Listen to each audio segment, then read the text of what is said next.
তোমাদের সবারই পরীক্ষা কিন্তু সামনে চলে এসেছে। কারোর কারোর 20 দিন বাদে, তো কারোর 30 দিন বাদে, তো একটু উঁচু ক্লাস হলে 50 দিন বা 60 দিন বাদে। কিন্তু সবারই মোটামুটি পরীক্ষা এই 1-2 মাসের মধ্যেই হতে চলেছে। যারা নিজেদের রুটিন বানিয়ে পড়াশোনা করছো তাদের ব্যাপারটা আলাদা, কিন্তু আমি জানি তোমাদের মধ্যে অনেক স্টুডেন্ট আছে যারা এখনো ভাবছো যে কিভাবে প্রপারলি রিভিশন করবে, পুরো সিলেবাসটাকে কমপ্লিট করবে এবং পরীক্ষাতে ভালো রেজাল্ট করবে। তাই আজকে আমি তোমাদের জন্য এমন একটা রুটিন নিয়ে এসেছি, যে রুটিনটা পরীক্ষার আগে তোমরা যদি ফলো করো তাহলে সবকটা বিষয়েই তোমরা মোটামুটি ভালো নাম্বার তুলতে পারবে। আমার রুটিনের মধ্যে 8 ঘন্টা ঘুমানো কিন্তু মাস্ট, আর আমি তোমাদেরকে 10 ঘন্টা পড়ার স্টাডি রুটিন দেব। কেউ যদি 10 ঘন্টাটাকে বাড়াতে চাও, 11-12 করতে চাও, তাহলে তারা কি করবে সেটাও আমি বলে দেব। কিন্তু একটা কথা সবসময় মাথায় রাখবে, এই পরীক্ষার আগে 7 থেকে 8 ঘন্টার ঘুমানোটা কিন্তু প্রতিদিন খুব দরকার। না হলে যেটা তুমি পড়ছো সেটা তুমি রিটেন করতে পারবে না। সেখানে তোমার সারাদিনের যে পড়া তুমি করছো তার মধ্যে ম্যাক্সিমামটা যে তুমি ভুলে যাবে এবং পরীক্ষার আগে লিখে আসতে পারবে না, সেটার সম্ভাবনাই বেশি।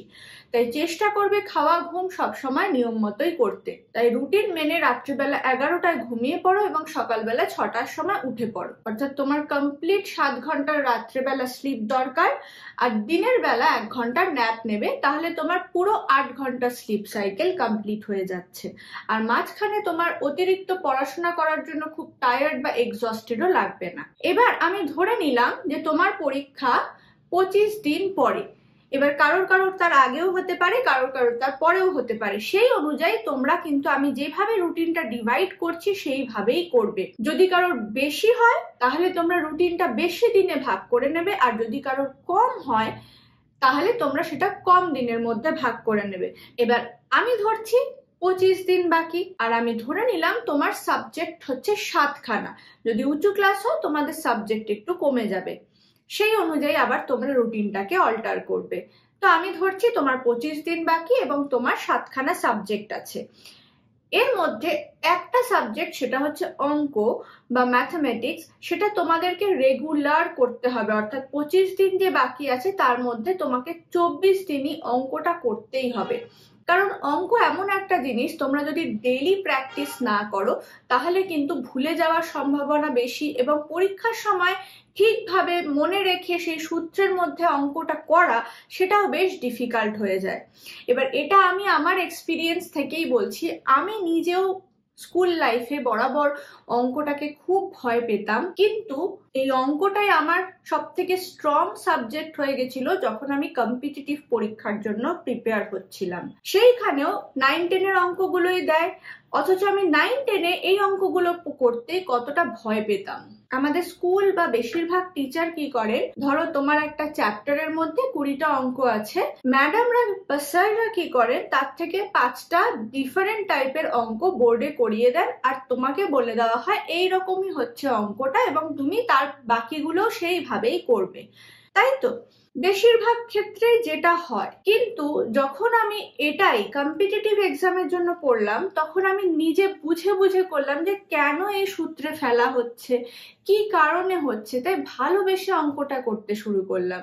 তাই এখন আমি বলতে পারি যে আমি যে কটা পরীক্ষা দিয়েছিলাম, কোয়ালিফাই করেছিলাম, সবকটাতেই ম্যাথসে সবসময় 50-র উপর আউট অফ 40-45 মার্কস আমি পেতাম। কেন পেতাম? কারণ যেটা আমি 9-10-এ করিনি, ভালোবেসে বুঝে সূত্রগুলোকে ধরে করিনি এবং ডেইলি প্র্যাকটিস করিনি, যেটা আমি ওই সময় করেছিলাম। তাই সেটাই যদি আমি আগে করতাম, ছোটবেলায় করতাম, তখন অনেকটা বেশি উপকার হতো। কিন্তু ছোটবেলায় এইভাবে বোঝানোর মতন কেউ ছিলও না। তাই তোমরা এই ভুলটা করো না, তোমরা ডেইলি অঙ্কটা প্র্যাকটিস করো আর বুঝে বুঝে করো কোন সূত্রে কেন ফেলছো, এবং মজা করে করো। এবং যাদের যাদের অঙ্কে ভীতি আছে এবং পরীক্ষার আগে অঙ্কটা করতে ভয় পাচ্ছ, ভাবছো কিভাবে করবে, তাদেরকে অবশ্যই বলবো তোমরা ডেইলি প্র্যাকটিস করবে অঙ্কটা, এবং অঙ্কটা করবে সবসময় ঘুম থেকে ওঠার পরে ফ্রেশ মাইন্ডে। তখন দেখবে যেইগুলো তোমার মনে হচ্ছে টায়ার্ড মাইন্ডে তুমি বুঝতে পারছো না কেন এটাতে হচ্ছে, কেন এটাতে হচ্ছে না, এই সমস্যাগুলো আর হবে না এবং তোমরা খুব ভালো করে অঙ্কগুলো করতেও পারবে এবং পরীক্ষায় ভালো নাম্বারও তুলতে পারবে। তাই প্রথমেই ঘুম থেকে উঠে প্রথম 1.5 ঘন্টা, ধরো 6:30টায় তুমি করতে বসলে, 6:30 থেকে 8টা অবধি তুমি ম্যাথস প্র্যাকটিস করো। সেখানে তুমি বীজগণিত করতে পারো, পাটিগণিত করতে পারো, যেটা তোমার মনে হচ্ছে একটু কঠিন এবং পরীক্ষার সময় বেশি সংখ্যায় প্রশ্ন আসে, বেশি প্রশ্ন তোমাকে ওই পার্টগুলো থেকে দেওয়া হয়, সেই পার্টগুলো তুমি সকালবেলাতে কভার করো এবং ঠিক 8টার সময় উঠে তুমি ব্রেকফাস্ট করো, নিজের মতো একটু রিল্যাক্স করো। নেক্সট তুমি গোটা দিনে কি পড়বে সেগুলো নিয়ে একটু নাড়াচাড়া করতে পারো, কিন্তু মোটামুটি 1/2 ঘন্টার মতন ব্রেক দাও এবং পরীক্ষার আগে যদি টেনশন থাকে, মনে হয় 1/2 ঘন্টাটা বেশি হয়ে যাচ্ছে, তাহলে কমও দিতে পারো। কিন্তু আমি ধরে নিচ্ছি তুমি 1/2 ঘন্টার ব্রেকে তুমি খাওয়া দাওয়া কমপ্লিট করে মোটামুটি রিল্যাক্স করে আবার 8:30 থেকে সেশন শুরু করছো। 8:30 থেকে 10:30 অবধি তুমি বিষয় পড়বে, যে কোনো বিষয়। এবারে এখানে ট্রিক্স হচ্ছে, ধরো তোমার 25 দিন বাকি আছে, লাস্ট দিনটা বাদ দেবে, কারণ তুমি লাস্ট দিনে পরের দিনের পরীক্ষার যা পড়া সেইটাই তোমাকে করতে হবে, অন্য কিছু তুমি করতে পারবে না। তাই ধরে নাও তোমার কাছে যেটা আছে তার থেকে 1 দিন কমিয়ে দাও অথবা 2 দিন কমিয়ে দাও। আমি 1 দিন কমিয়ে ধরছি তোমার কাছে 24 দিন আছে, অথচ তোমার কাছে 25 দিন আছে, কিন্তু আমি ধরছি তোমার কাছে 24 দিন আছে। এবার অঙ্ক বাদ দিয়ে তোমার তাহলে আর 6টা সাবজেক্ট আছে। এবার তুমি তাহলে প্রত্যেকটা সাবজেক্টের জন্য 4 দিন করে সময় পাচ্ছ। এবারে প্রত্যেকটা সাবজেক্ট তুমি 4 দিনে ভাগ করে নেবে। এইবারে এইখানে তুমি কি করতে পারো, তোমার যেটা মনে হচ্ছে স্ট্রং সাবজেক্ট বা তুমি তাড়াতাড়ি রিভাইজ করে নিতে পারবে, সেটাকে তুমি 3 দিন রাখবে। যেটা মনে হচ্ছে তোমার একটু দুর্বল সাবজেক্ট, অনেকটা বেশি পড়তেও হবে, সেটাতে তুমি 4 দিনের জায়গায় 5 দিন করে দেবে। এটা নিজের অনুযায়ী, নিজের ক্যাপাসিটি অনুযায়ী সেইটা তুমি করতে পারো, কিন্তু সেইটা ছাড়া আমি ধরে নিচ্ছি তুমি সবকটা বিষয়ে 4 দিন করে রাখছো। এবারে তুমি 8:30 থেকে 10:30 যেই সাবজেক্টটা তুমি ওই টাইম পিরিয়ডের মধ্যে চুজ করেছো, সেই সাবজেক্টটা তুমি পড়তে শুরু করলে। ধরে নিলাম তুমি লাইফ সায়েন্স, জীবনবিজ্ঞান বা বায়োলজি পড়ছো, তো বায়োলজিটা তুমি এই সময় ফার্স্ট স্টাডি সেশন, সেটা হচ্ছে 8:30 থেকে 10:30। প্রথমে বলেছিলাম অঙ্কটা তোমাকে 1.5 ঘন্টা করতে, বাট এরপরে যেগুলো স্টাডি সেশন সাবজেক্ট পড়বে সেগুলো সব সময় চেষ্টা করবে 2 ঘন্টার রাখা। 2 ঘন্টার পড়া স্টাডি সেশন, তারপরে আরেকটা ব্রেক, এইভাবে 2 ঘন্টার 2 আওয়ার স্টাডি ব্রেকে তোমরা ডিভাইড করবে নিজেদের পড়ার টাইমটাকে। তো ফার্স্টে 8:30 থেকে 10:30 অবধি তোমরা বিষয়টার প্রথম ভাগটা পড়ছো, কিন্তু এটা মাথায় রাখবে যে 2 ঘন্টা পরে অবশ্যই তোমাদেরকে একটা ব্রেক নিতে হবে। এবার ব্রেকটা তোমরা কতক্ষণের নেবে সেটা তোমাদের উপর নির্ভর করছে, তুমি 20 মিনিটের নিতে পারো, 15 মিনিটের নিতে পারো, কিন্তু চেষ্টা করবে 1/2 ঘন্টার বেশি ব্রেক কখনো না নেওয়ার। তো আমি ধরে নিচ্ছি তুমি 1/2 ঘন্টা ব্রেক নিয়েছো। এবার এই 1/2 ঘন্টায় তুমি কি করতে পারো, তোমাকে এই সেকেন্ড বারে অলরেডি ব্রেকফাস্ট কমপ্লিট, তার 2 ঘন্টা হয়ে গেছে। এবারে তুমি এক্সারসাইজ করতে পারো, যে কোনো ফিজিক্যাল এক্সারসাইজ, খুব এক্সস্টিং কোনো এক্সারসাইজ পরীক্ষার আগে করবে না। তোমরা হালকা ফ্রি হ্যান্ড এক্সারসাইজ, তোমরা যোগা, এইগুলো বাড়িতে প্র্যাকটিস করতে পারো। তারপর উঠে তোমরা আবার 11টায় পড়তে বসবে। এবার 11টা থেকে 1টা অবধি মন দিয়ে আবার নেক্সট স্টাডি সেশনের পড়াটা করবে। এই 2 ঘন্টার গ্যাপে আবার তুমি সাবজেক্টটাই পড়বে।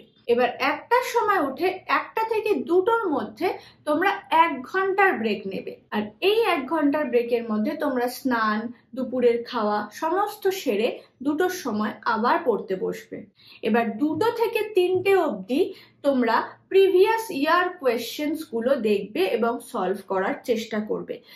যারা হায়ার ক্লাসে পড়ো তাদের ক্ষেত্রে প্রিভিয়াস ইয়ার কোয়েশ্চেন পাওয়া খুবই অ্যাভেলেবেল, যে কোনো জায়গায় পাওয়া যায়, কিন্তু যারা একটু নিচের ক্লাসে পড়ো তারা চেষ্টা করবে এই প্রিভিয়াস ইয়ার কোয়েশ্চেন গুলো লাস্ট 5 ইয়ার অ্যাটলিস্ট স্কুলের থেকে বা সিনিয়র কোনো দিদি দাদার থেকে কালেক্ট করে নেওয়ার, যাতে তোমরা আগের বছরে কি কি প্রশ্ন এসেছে সেইগুলো দেখতে পারো, সেই অনুযায়ী নিজেকে প্রিপেয়ার করতে পারো। এই বিগত বছরের কোয়েশ্চেন অ্যানালাইসিস করে নিজেকে প্রিপেয়ার করা কিন্তু ভীষণ একটা এফেক্টিভ টেকনিক। এটার জন্য কিন্তু প্রচন্ড মার্কস বাড়ে। তুমি বুঝতে পারবে কি ধরনের প্রশ্ন তোমার কাছে আসতে পারে, কি ধরনের ধরনের প্রশ্ন গত বছর এসে গেছে, কোন জিনিসগুলো বেশি ইম্পর্টেন্ট, সেই অনুযায়ী বিষয়টা পড়া, এগুলো খুব দরকারি। খাওয়ার পরে আমি জেনারেলি রিডিং পড়া বা সাবজেক্ট পড়াটা রাখছি না, তার কারণ খাওয়ার পরে সবারই একটু ভাত ঘুম পায়, একটু টায়ার্ড লাগে। কিন্তু এই সময়টা যদি তোমরা কোয়েশ্চেন প্র্যাকটিস করো, কোয়েশ্চেনগুলো দেখো, তখন তোমাদের ব্রেনটা আরো বেশি অ্যাক্টিভেটেড হয় এবং তোমরা যেটা পড়ছো সেটার সাথে আরো বেশি এনগেজ ফিল করো। তাই এই সময়টা কোয়েশ্চেন প্র্যাকটিস করা, কোয়েশ্চেন দেখা, প্রিভিয়াস ইয়ার কোয়েশ্চেনগুলোকে চেক করা, অ্যানালাইসিস করা, সমস্ত কাজ তোমরা এই সময়ের মধ্যে করবে। এই সময় তোমরা আগের স্টাডি সেশনে, অর্থাৎ সকালে যে দুটো স্টাডি নিয়েছো সেশন, 2 ঘন্টা 2 ঘন্টা করে, সেগুলোর কোয়েশ্চেনও দেখবে। আবার নেক্সট স্টাডি সেশনে যা যা পড়তে চলেছো, তুমি প্ল্যান করেছো, সেগুলোর কোয়েশ্চেনও দেখবে। তাহলে তোমার নেক্সট স্টাডি সেশনগুলো কিন্তু অনেক ভালো হবে। এবারে 3টের সময় তোমরা কি করবে, ভাত খেয়েও সাথে সাথে ঘুমাতে নেই, তোমরা 1 ঘন্টা পড়াশোনা করে তোমরা 3টের সময় একটা ন্যাপ নেবে।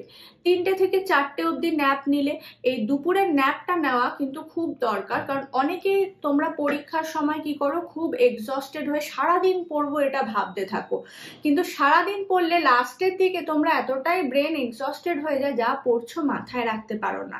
তার জন্য ডেইলি রুটিনটা কিন্তু ফলো করা খুব দরকার, আর আমি তোমাদের বেস্ট এফেক্টিভ রুটিনটাই এখানে বলছি। এবার এই 1 ঘন্টা ঘুমিয়ে ওঠার পরে নেক্সট 1 ঘন্টা তোমরা আবার অঙ্ক করবে, অর্থাৎ ডেইলি তোমাদের 2.5 ঘন্টা অঙ্কের জন্য রাখবে।